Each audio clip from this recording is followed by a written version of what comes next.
Hello everyone, this is Dipti Upadhyay and today we will discuss regarding the second year B.Ed program in West Bengal, and we will discuss all the intricacies of the first semester and how we shall deal with the syllabus of the how shall we deal with the marking schemes basically of the syllabus. Now let's come on to the aspects which will require to be discussed regarding the first year B.Ed program. First year B.Ed program.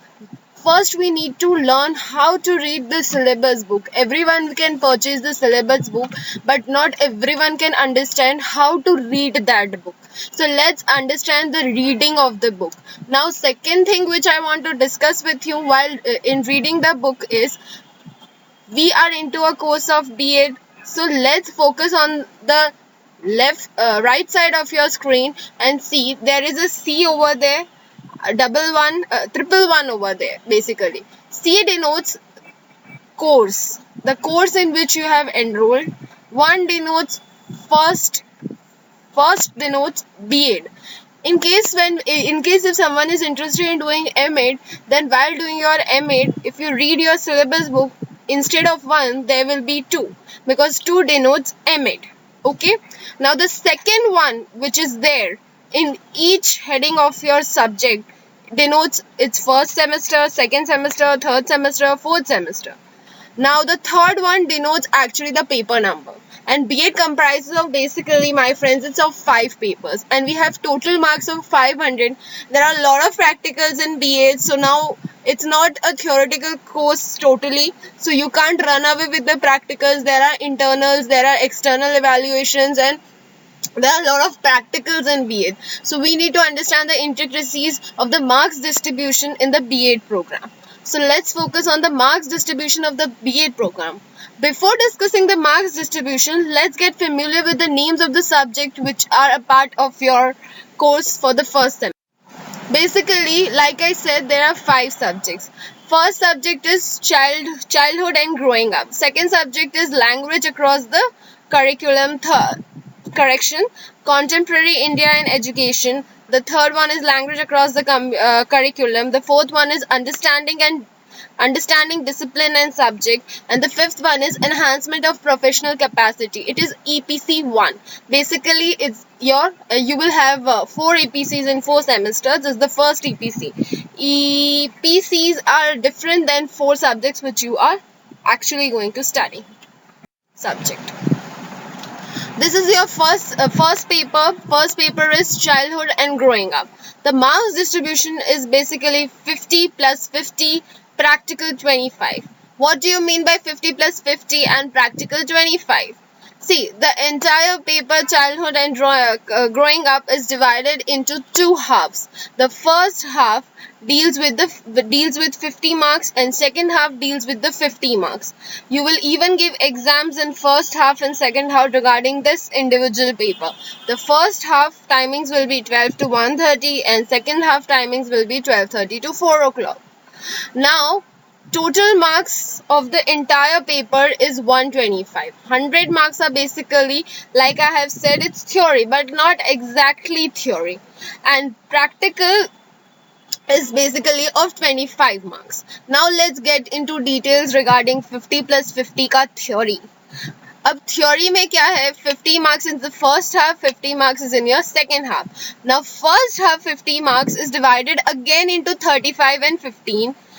Each half has been divided into 35 and 15. 35, it denotes the written test, written exam which we will give.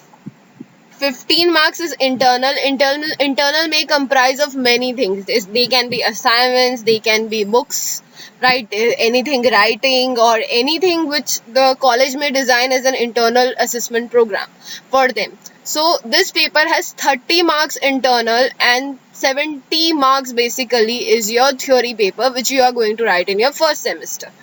And now we will discuss the practical aspect of this paper. Practical aspect comprises of 25 marks.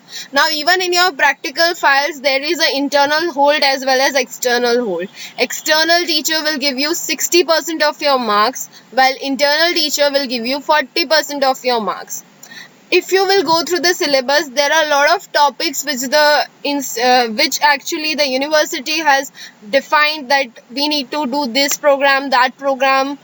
Lot of programs have been defined in the syllabus book, which anyone can read and basically understand. So I'm not discussing those programs basically. Now in each programs, it is written any one program. You, out of 5 or 4 choices in this paper, there are basically 5 choices. So out of 5 choices, you can do any one choice. That one choice also will not be dependent upon your own will. Basically, the college in which you have enrolled will decide that which topic is which topic randomly they will decide basically which topic out of the 5 are you going to do your practicals on. So you understood the concept of any one.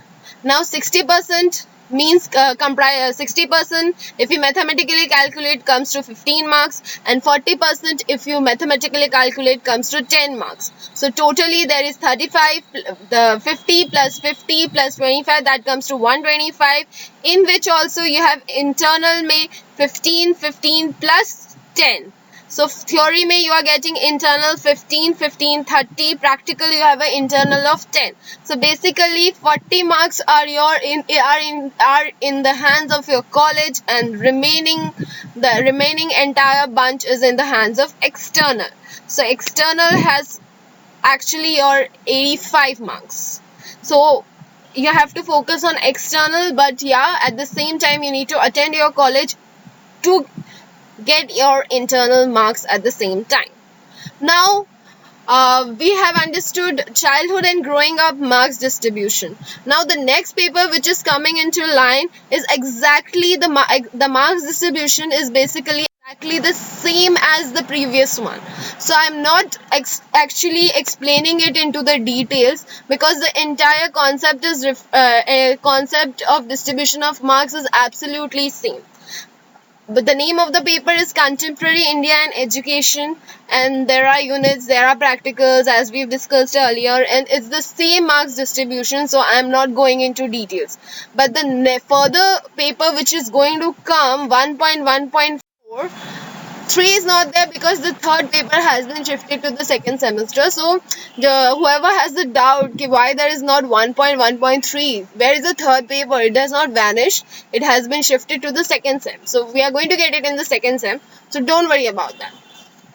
And now it is 1.1.4. So 1.1.4, this is your fourth paper, and fourth paper is language across the curriculum.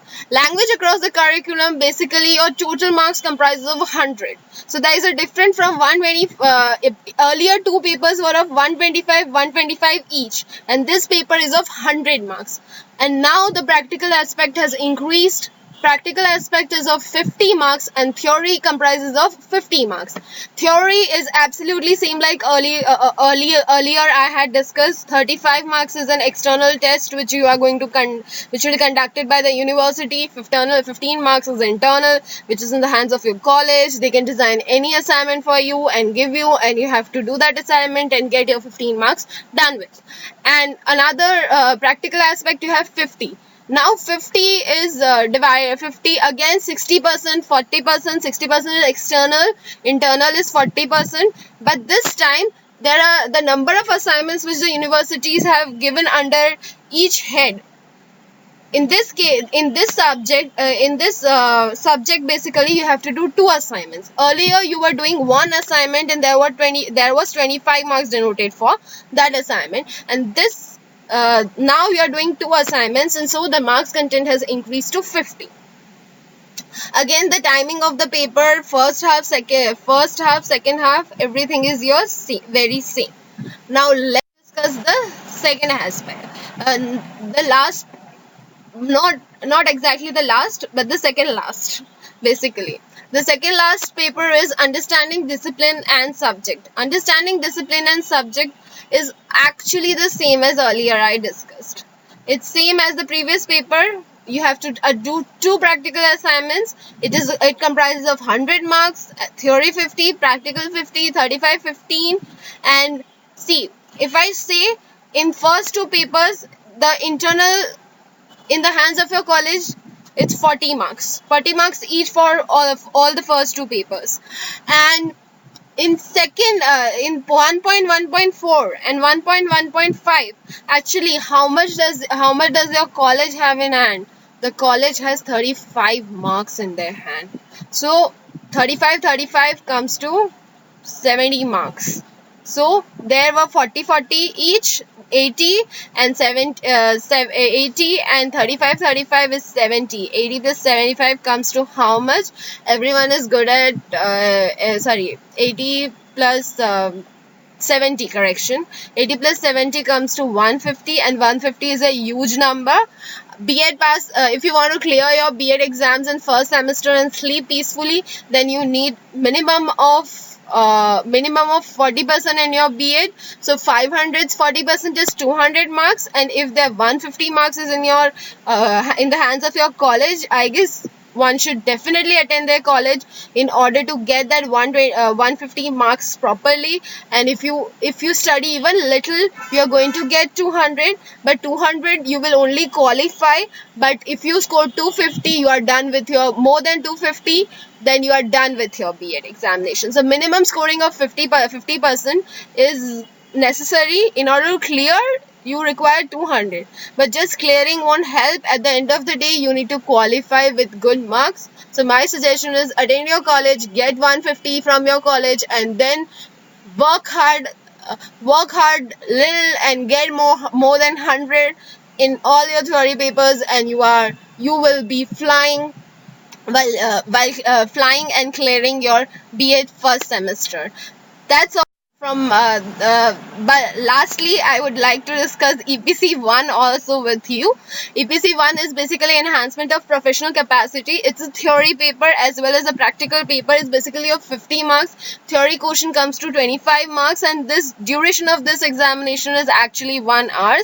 And practical is fully external. There is no internal. There is no internal hold of college over this. So entire 25 marks is in the hands of external. So I guess EPC is from that point of view different from other 4 papers, because in other 4 papers in practical aspect, college had a little bit of hand, and there was some internal marks giving capacity of the college. But EPC 1, all the EPCs don't have basically college whole. It is fully external. So we need to be very careful while giving our EPCs. That's all from my side for this B.Ed examination first semester. And all the best to all the people who have decided to enroll in this and enter a noble profession called teacher. Thank you.